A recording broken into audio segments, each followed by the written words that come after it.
I'm Archie Burton Smith, the writer and director of The Longest Night. Before we begin this episode, I'd first like to talk about a few things.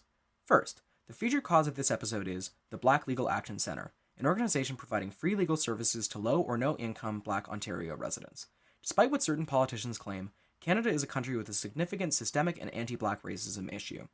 Too often are Black Canadians subjected to discrimination, profiling, and violence. Exacerbating these issues is the fact that many Black Canadians feel unsafe with our justice system, given the disproportionate incarceration rates of minority individuals in this country and the consistent pattern of police violence. The Black Legal Action Centre provides legal support to Black Canadians who feel they have nowhere else to turn, offering information and support on a variety of legal issues and providing legal services in the fields of housing, income support, education, human rights, employment, and police complaints. The Black Legal Action Centre helps Black Ontarians who would not otherwise be able to access these services and helps keep our society a more just and fair place. To support the Black Legal Action Centre and learn more, you can visit blacklegalactioncentre.ca. Next, a content warning. The Longest Night is a show that deals with dark subject matter and potentially distressing themes. Episode 6 contains violence, coarse language, frightening scenes, and a discussion of suicide. Now, without further ado, I'm pleased to present Episode 6 of The Longest Night. Enjoy.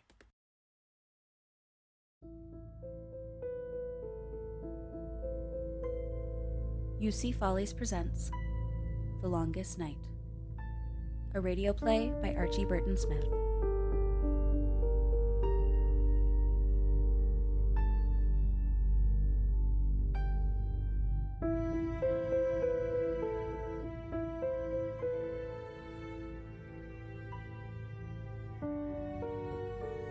Episode 6, Swedish Rhapsody.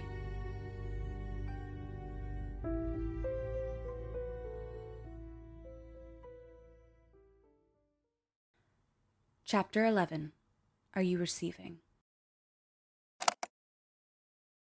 Hargrave Bell, your work on the radio is regarded as some of the most original programming of all time. So, Mr. Bell, I have to ask, where do you come up with these fantastic stories?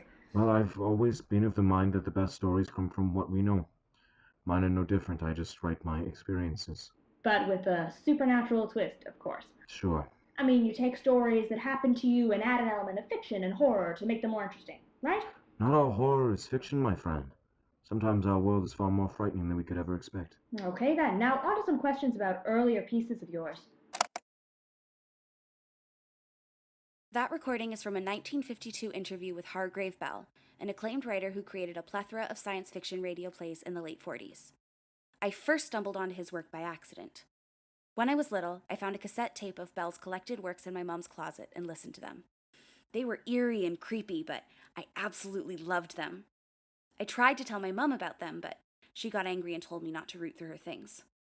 Almost 2 decades later, I finally learned why she was so protective of that tape. My grandfather was actually in one.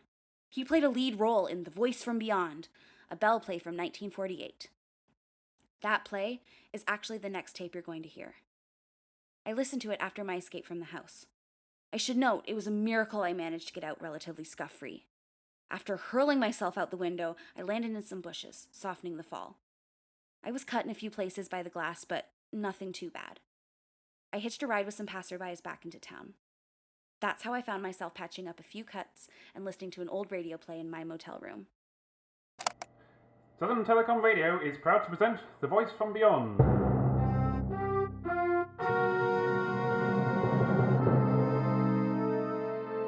A radio play by Hargrave Bell.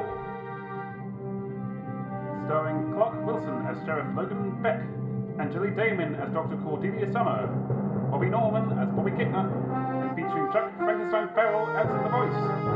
Chapter 3 of 4, The Conduit. We lost saw our heroes, brave Sheriff Logan Beck and the beautiful Cordelia Summer, wandering through Olson National Forest on the sound advice of sassy radio host Peggy Lewis, looking for the source of the mysterious unidentified radio signal. The same signal heard by local boy Bobby Kittner just before he went missing. The search had gone cold until their trusty hound Dakota King had found a scent and ran off into the deep woods. Now our heroes need to find Dakota and the mysterious signal before something else finds them. Dakota! Dakota! Dakota! Where's that dang dog? He ran off right after our walkie-talkie went on the fritz. Now we have to find him before he gets lost out there. Or before we do. Logan, I'm scared. It's okay, Cordelia. I'll protect you. With my trusty 38 Special at my side, made with a fine craftsman at Coarse, I can keep us safe from whatever we face out there. It's Dakota. Where are you, boy? Oh, we're coming. Logan and Cordelia rushed deeper into the woods where they found Dakota standing at the mouth of a mysterious cave. There you are, boy. Thank goodness. What is it, boy? He's growling at that cave. Look at our radio. It's gone crazy. Not crazy. It's picking up a signal. The same signal old man McMillan picked up on his two-way radio. Then that means... The source of the alien signal is coming from that cave. Hold me, Logan. No time. We have to head inside. But it seems dangerous. With Dakota and I at your side, we'll keep you safe. Isn't that right, boy? Yeah. That's a dog. Our heroes make their way into the cave and found themselves face to face with strange murals on the walls. What could these murals on the wall be? Judging by the depth of the carving and erosion on the rock, these have been here for a long time. Some of these look like they predate even the earliest cave paintings in this region. So they're hundreds of years old? More like thousands. What's that, boy? Got a scent? Is it Bobby? Dakota, where are you going? Whoa! Oh. Logan, are you all right? I'm fine. I just took a tumble down into a lower level of the cave. But don't try and come down. I'll find a way to get back up to where you are. Okay. Be careful. I always am. Scared but strong, Cordelia makes her way down the tunnel, following the echoing barks of Dakota King. Soon, Cordelia finds a shocking sight. Young Bobby Kittner kneeling in a daze before mysterious-looking objects.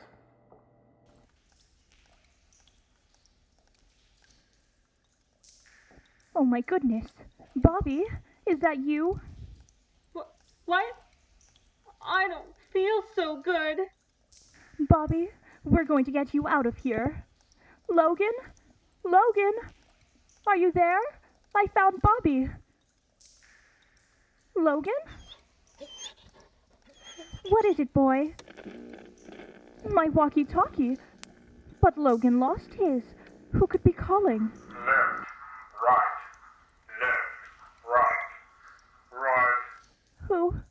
Who is this? Hello, Cordelia. Who are you?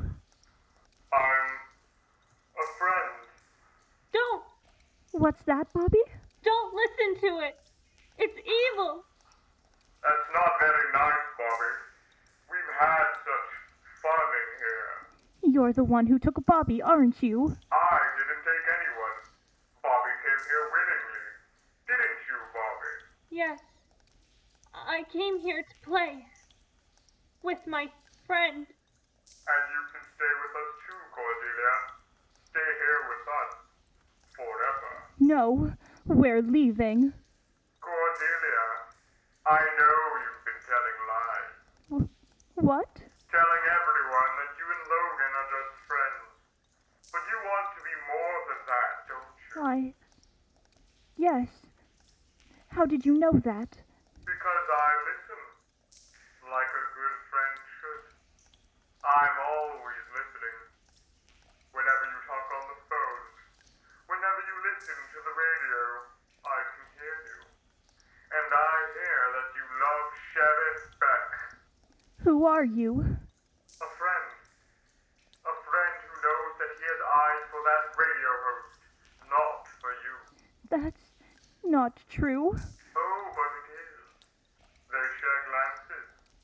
All their little jokes. You know. And I know that he loves her. What am I supposed to do? She's beautiful and strong, and I'm just a scientist with a lousy PhD. You deserve him, Cordelia. You deserve to have him. You're smart, talented, brave. You deserve everything.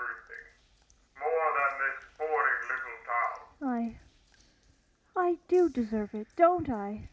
You work so hard, and this town never gives you the respect you deserve. But I do, and I know what you have to do. What? What can I do? Kill Logan.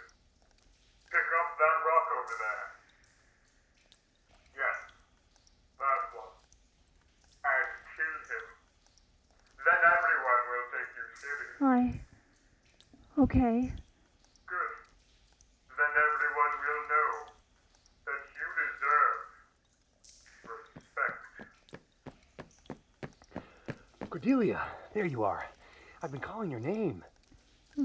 Logan, Is everything okay? Oh my goodness, is that Bobby? Yes, it is. Cordelia, what are you doing? Why are you carrying that rock? Cordelia? Cordelia! Will Cordelia follow the Senator Voice's orders, or will she break free and help Logan and Bobby escape? Find out in The Voice from Beyond, Part 4, The Farmhouse, after these messages. Chapter 12. What's the frequency? Hi, kids.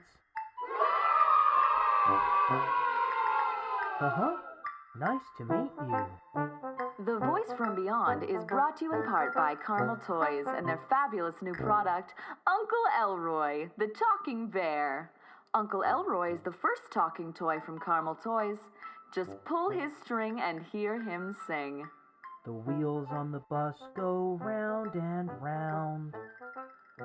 From our family to yours, he's Uncle Elroy, America's favorite talking bear. Available wherever toys are sold. I love you, Uncle Elroy. I love you. Uncle Elroy, bring home your new friend today. We left our story with Cordelia under the thrall of a mysterious supernatural voice. Controlled by its sinister spell, she attacks Logan Beck with the intent to kill. What are you doing? I have to kill you. I have to kill you, Logan. Cordelia, you're not being yourself, please. I'm not myself anymore. Cordelia, please, come back. I can't. Well, maybe this will help. Logan! Cordelia. I don't know what happened. I was under that thing's control, and then something broke its spell. Loved it. I love you, Cordelia. I love you, too. But we have to get out of here. Good idea. Grab Bobby and let's go. We have to stop that thing, Sheriff Logan. What thing? The voice that was controlling me. That took Bobby. Bobby, how did it get you here? It talked to me on my Emerson brand Scout radio. Told me to come to this cave. I think it comes from that thing over there. Bobby points to a strange-looking object on the ground in the center of the cave. It resonates a strange energy and gently hums. What on earth? What is this? It's where the voice is coming from. We have to get rid of it. Good idea, Bobby. Leaving so soon? Oh no, it's back. Yes, foul fiend. We're out of here. The cave is treacherous. You'll never find your way back. We may not be able to, but I know someone who can. Dakota, lead the way. No! Let's get out of here. Following Dakota's trusty nose, the gang make their way out of the forest and to the car. Hop in, everyone. At this rate, we'll be back in town and get you back to your family in no time, Bobby. Wait, it's not over yet. What do you mean? The car radio? What is it doing? You can't get away so easy.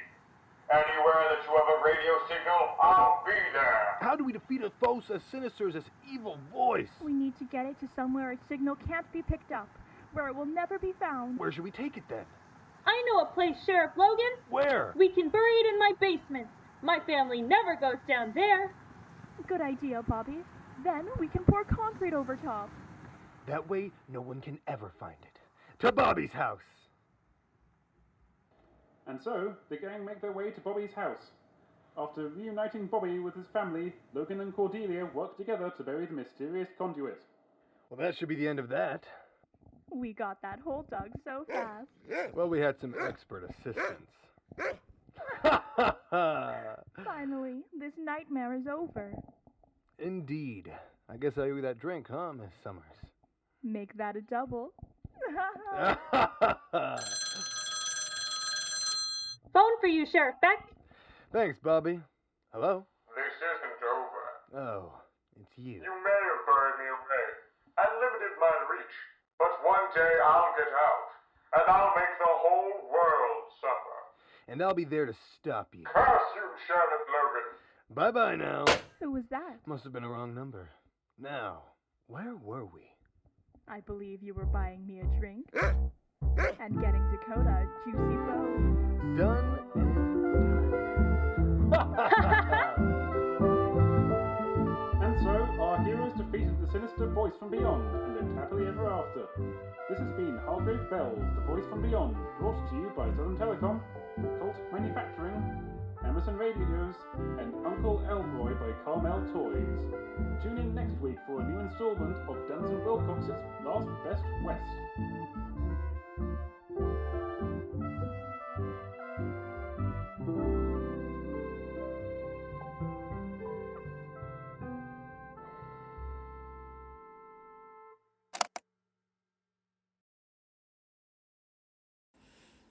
Before I can talk about this, there's a clip you need to hear. It's the next part of that interview you heard earlier, the interview with Belle. Then, everything will make a whole lot more sense. So, Mr. Bell, I hate to throw a surprise question your way, but while doing some research, I stumbled upon a story about how you ran away for a week as a child. Did this experience inspire the Bobby character in The Voice from Beyond? I don't really like to talk about that.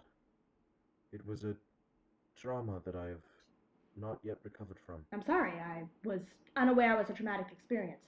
All I was able to find was that you ran away. I was good when I was young.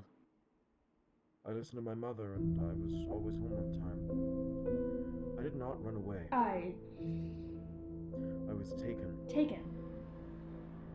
By whom? Something very bad. Something evil. Oh. Well, I'm afraid that's all the time we have today. Thank you for speaking with me, Mr. Bell. So you don't have to. I went ahead and confirmed that that story was true. In 1920, an 11-year-old Hargrave Bell went missing from his family home and was found an entire week later in the woods. He was dazed and disoriented when they found him, and he seemed like he didn't even know how long he'd been gone for.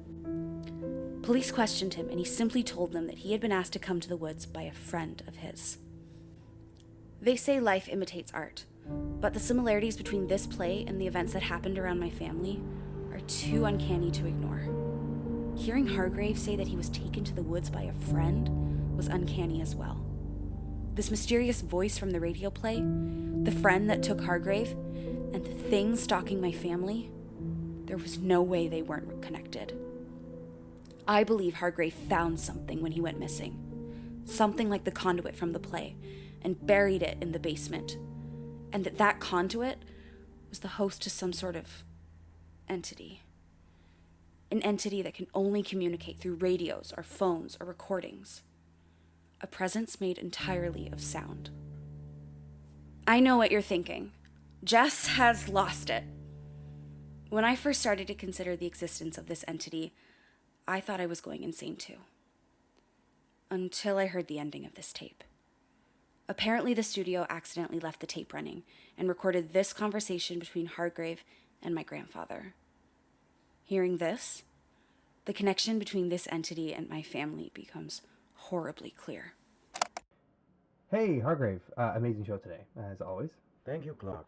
And I'd say the same to you. You truly embody Sheriff Beck. Oh, thank you so much. It's an honor to hear that. Anytime, Clark. Is that all you wanted? Well, actually, I wanted to ask you about your home. My home? I know you own that old farmhouse property on Lane, and I was wondering if you'd be open to selling it. You see, my wife and I are, we're thinking of starting a family, and we're in the market for a home. I'm sorry, Clark, but that house is not for sale. Well, I know it's your childhood home, Har, but look, I would take great care of it. I have experience in carpentry, and I can do it. Well, okay, I know you don't live there, and it's just abandoned, but look, I could... The answer is no, Clark. That house will be abandoned as long as I am alive, I swear to it. Okay. That house is no place to raise a family.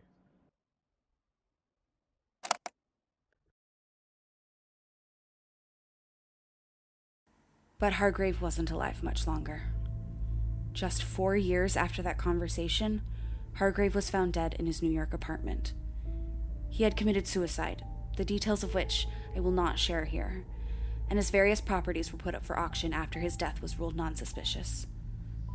As you can probably guess, my grandfather bought the house in one of those auctions.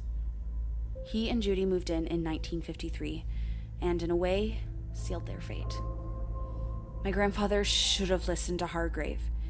He was getting much more than just a house when he bought it. Buried in the basement was the conduit. And the voice. Finishing this recording, I had a pretty solid understanding of what truly happened to my family. This friend that spoke to my grandmother, my mother, and Hargrave somehow got to Andrew. It corrupted him, and it made him do, well, you know what he did. But there was still one more recording to listen to. I went back to the black box, which I had hidden in my motel closet, and went to get the last tape, but it was gone. I realized I must have dropped it back in the house. To hear it, and end this story, I had to go back. I knew I shouldn't, by the way. I wasn't some hopeless, naive horror character. I was terrified of going back. But I had to. So I called a cab and headed back to the house one more time, to hear the tape Andrew made the day he murdered my family. I knew it was dangerous. I just didn't grasp exactly how dangerous going back was. I wish I had.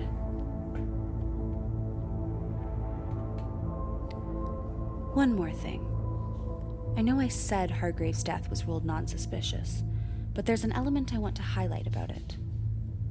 Before he died, Hargrave apparently was in great spirits, until he received a phone call. His neighbors said he argued on the phone for a few hours, then hung up and killed himself. Authorities said the caller remains unidentified, but I don't need to know anything that happened during that phone call to guess who was calling. And I'm sure you can guess too.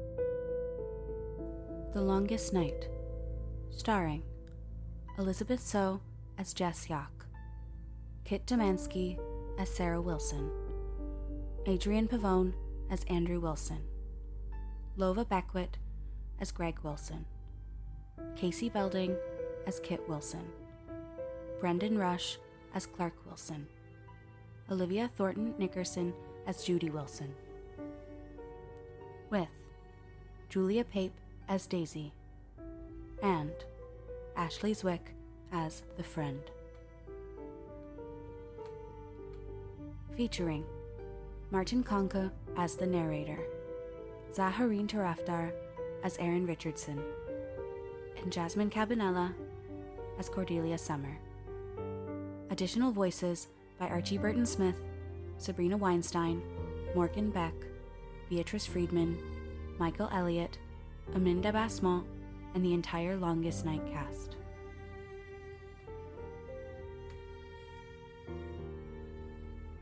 Directed by Archie Burton Smith. Assistant directed by Morgan Beck. Art direction by Abigail S. Torero. Edited by Matt Lalonde and Morgan Wolfe. Produced by Sabrina Weinstein. Written by Archie Burton Smith. Special thanks to Mrs. Lulu Beans for being a very good girl, and Dr. Rocket Rocky Bones for being just okay. Dead Ringer and O Death, written and recorded by Bassett. All other music written and recorded by Morgan Wolfe.